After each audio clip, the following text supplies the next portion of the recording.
Hello and welcome to another Versus in From the Depths. This episode I'm going to be going over the FC-13 that was sent in by UnseenChaos.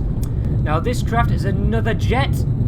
It looks absolutely wonderful. It looks even better when you've got it on a different team with team colours, but because I want to be able to get in and have a look around, I've spawned it in on my team for the moment.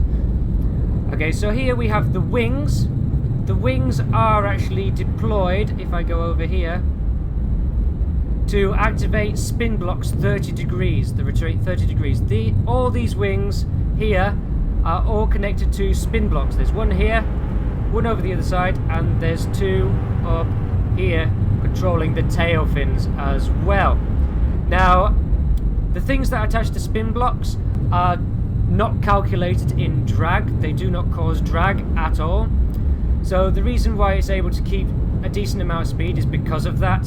The only parts that I can see that are causing drag on this craft are these missiles here, possibly the missile warner there, the missile warner at the top here, these angled blocks here, which are only 2 angled blocks rather than the 4. The 4 ones have less drag than the 2.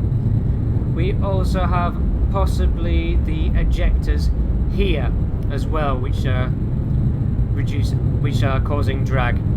Okay, so at the back we have these huge jets. We have 3 jets at the back with 8 rather small ones there, and on the wings we have 3 on each side, 3 small ones on each side. These are all sort of angled at 30 degrees that way. I don't know if that actually affects the thrust much at all. I guess somebody could tell me in the comments or explain to me exactly with those ones. I don't think it affects it too much because the thrust is still pointing backwards. So yes, this one goes at around about 125, 126 meters per second, maybe a little bit more at times. It has the pitch thrusters here, 4 on the bottom and 2 on the top. We have the balloons that are deployed by these ones all the way back here. So they're deployed when the altitude is less than 10 and then cut off when more than 10. Over here we have the missiles, which, as you can see over here, you can see when I was doing that, they have an angle of fire. A restricted angle of fire. There's a reason for that. If I go onto the missile, they're not exactly very maneuverable. They've only got 2 fins. They've got 3 fuel tanks and a variable thruster that is at 10,000. Very, very fast. So they're going to fly out at unbelievable speed. Well, they got a little bit of a ramp time first, and they'll only really hit targets that are in front of them. They cannot really hit things that are behind. And over here we have these missiles here, which again have an angle of fire, which again is very, very small. They've only got 1 fin, a short range thruster and 1 fuel tank. So these missiles are rather short range. They're not exactly going to go very far. So as long as you get far enough away, it's not going to do much. Over here we have the missile warner systems. We have 1 here and we have 1 up here, and they trigger the flares. Now there's 1 here which is triggered at 50 meters distance, and there's another one here and here that are triggered at 45 meters. This is expecting the missiles to be coming from behind. So this one gets triggered at 45, this one gets triggered at 50, and there's 1, 2, 3, 4, 5. There's around about 5 gap between them here. So they're actually going to be firing at relatively the same time. Over here, well, there's 5 different, should I say. So they're going to fire at the same time, but this one gets to fire a little bit earlier because you're going to be travelling 5 meters that way. Anyway, so over here, the actual flares themselves are a sticky flare and a missile interceptor. The sticky flare is to attract the missile interceptor is to destroy the missile once the missile actually flies through it. Usually the sticky flares, the missile flies straight through and then goes, oh crap, retarget! So this actually stops the missile from retargeting because it will aim for the sticky flare, hit the missile interceptor, and the missile interceptor will destroy the missile. And these have ejectors on them to actually fire them out away from the craft. Inside here we have the repair bots to keep it alive when it gets hit. We also have the AI here. We have a target prioritization. As you can see, range value is as low as possible. So it'll target things that are close to the craft rather than ones that are further away. Over this side we have the aerial movement algorithm, the aerial AI, which it will start yawing at 5 degrees, but then it will start rolling at around about 50 degrees from the waypoint. If we go up here we have the ammo, and next to the ammo we have an ammo processor, which will keep it supplied with ammo.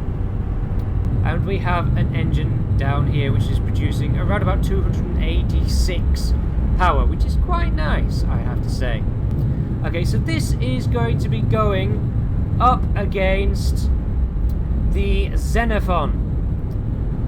I'm not sure how well it'll do because the Xenophon is actually much faster than this, and probably has a slightly better turning radius, so it may have difficulty getting behind the Xenophon with this craft. Let's see how it actually manages. And here we are back again, spawning in the FC-13 on the Onyx squad. Whoa, okay, that looks nice. That looks very nice. Oh, it looks so pretty. Oh, I love that. It's a beautiful design, I have to say. Oh. Thank you so much, UnseenChaos, for that design. Okay, and we're going to load in on the Grey Talons. Going to load in the Xenophon. Now this is around about half the RP of the FC-13. But let's see how this fight actually goes. Okay, so both are away. Both firing missiles, and whoop, 1 hit, 2 hits. Oh wow, okay. Okay, the FC-13 is out, one of its engines are out and it's sort of going around in circles up there. Oh wow. Okay. Lots of missiles, but my god, the Xenophon is just firing missiles all over the damn place. It's like it doesn't even care where it's actually shooting.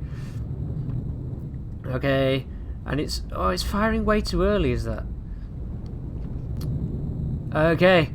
I think the FC-13 has actually managed to repair itself and is now going round and round in circles. They're just sort of going round after each other. This is sort of a battle of agility here. Whoever gets behind the other one is the one who would win. But the Xenophon is... The thing is, the Xenophon can get behind, but it fires its missiles way, way too early. So it's not actually hitting, and they're just going around in circles like that. Look, it fires its missile there, and the missile just sort of flies round in a circle, trying to shoot the FC-13, and it just can't, because it's got no control over where it's firing those missiles at all. Well, the FC-13, however, is actually conserving its ammo, waiting until it gets into a good position, and only when it gets in a good or decent position it lets loose its volley. Oh, well. See? Oh, there we go. Went after the... So you see, the FC is not firing its missiles, not firing. Going round in circles, constantly going round. While the Xenophon's just going, ha! Look at me, missiles, yay! I don't know, it's just like, oh wow, okay, that was quite close. Yeah. Ooh, wow.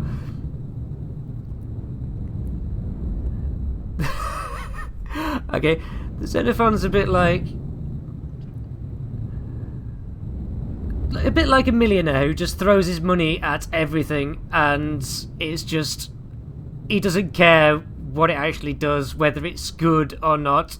As long as it shoots, he's having fun. He's just... oh, wow. Okay. Sometimes he gets quite close when it sort of pitches up quite hard and manages to drop a missile relatively close. But the problem is the flares kind of... oh. Well, this is going to take a long time. A very long time. I might end up skipping some of this or speeding it up. Because, oh god, looks like it's going to take forever.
I'm probably gonna skip ahead. Okay, they're spinning round, still going round, but I'm deciding I'm gonna load in another, on the Onyx Watch, another FC-13, because, come on, the Xenophon's been just firing missiles like crazy. The FC-3 deserves a little bit of help because of that. Okay, and it just flies off into a random direction. They're still going round clockwise. Oh, wow. Okay, that FC got hit. But it's slowly... they're getting close now. With two up here against the Xenophon, it's sort of... it's a little bit more interesting. Well, okay. Oh, that was close. And more missiles going in. Damn, they ran out of fuel. Okay, those FC-13s got a little bit close there. Okay, still going. Lots of missiles away. Most of them going after the flares. Ooh, wow, that got close. That got close, very close. Okay, round. Whoa. Are they just following each other now? Whoa, they get damn close. Jesus. Stop flying so close together. You know, like, separate a little bit. Possibly. God. Okay. You keep doing that. You're going to crash at some point. I have a feeling you're going to crash. I can almost bet on it. The question is, are you going to crash before you actually take out the Xenophon? Or are you going to shoot each other with your own missiles? Seriously, like, okay. I think two AIs set up the same are not very good idea because they get close to each other. Missiles firing. Oh wow, that's a lot of missiles. A lot of missiles going there. Still going round. Again, back into the clockwise motions. Okay, but still, at least more missiles are being fired. Because, whoa, okay, that's a little bit close. Oh, a missile hit! A missile hit! Oh, they actually hit it! They hit... and they hit each other! Okay, one of the FC-13s is down. The Xenophon looks like it's down. One of the FC-3s has gone up into the stratosphere and is gonna get... Oh god, it got hit. And more missiles coming down. Oh dear. And the Xenophon has... Looks like it's... Yeah, it's too damaged. It's been destroyed. And the FC-3 looks like it has also been taken out. But its repair bots look as if it's keeping it alive. So, yeah, the Xenophon held out against 2 for a while. But 2 FC-13s were too much for it. Anyway, I hope you liked the video. If you did, please leave a like and consider subscribing. And I hope to see you again. Bye-bye.